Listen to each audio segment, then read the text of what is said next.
গলার বুয়া বেদনা আছিল। পরে ডাক্তার কি মানে ডাক্তার কি আপনারা ডাকেন নাই? তো ডাক্তারে লই আইছি, ভর্তি করছে, বলে তারা স্যালাইন দিছে, গাঁথনি দিছে, ইঞ্জেকশন দিছে। আচ্ছা, এটা দিছে। রাতে কি আপনারা ডাক্তারকে ডাকছিলেন? হ্যাঁ। পরে ডাক্তার আসে নাই? এখন আইছিল। পরে আয়া দেখতে গেছে। পরে যখন মারা গেছে তখন কেউ আসে নাই? না।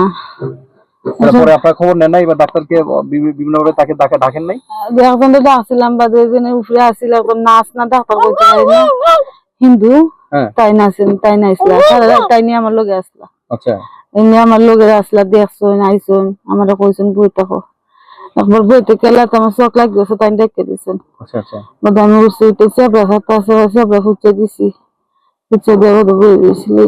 তো ডাক্তার যে কি বই মানে আমি আল্লাহ জানে,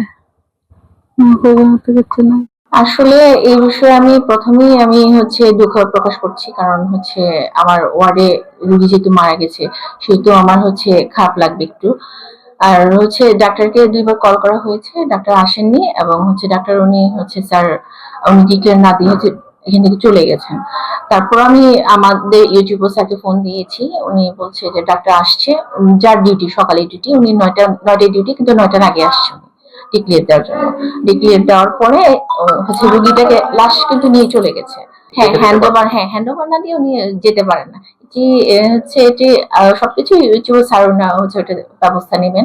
কিন্তু আমার পক্ষে এটাই বলার আর কি, ওনার পক্ষে এটা আমরা আশা করিনি স্যারের কাছ থেকে। আসলে এই ব্যাপারে আমি সকাল 8:15 আমি প্রথম ফোনটা পাই। আমি স্টেশনে ছিলাম।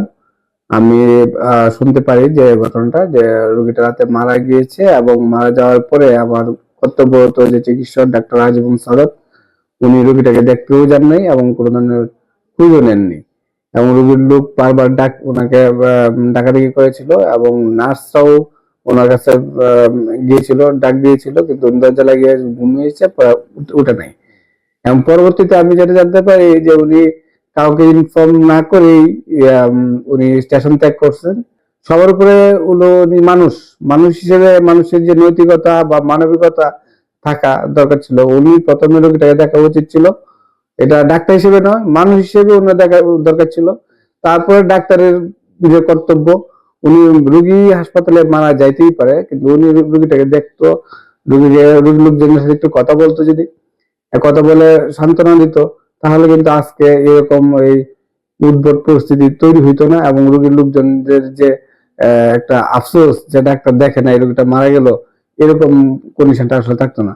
এটা আমি চরম মানে আসলে প্রশাসক হিসেবে আমি বলবো যে আমার কর্তব্যরত ডাক্তার এটা চরম অবহেলা করেছেন, এবং আমি এটার ব্যাপারে অবশ্যই আমার প্রশাসনিক ব্যবস্থা বলেন আর যাই বিভাগীয় ব্যবস্থা বলেন, আমি ওনার বিরুদ্ধে অবশ্যই নিব।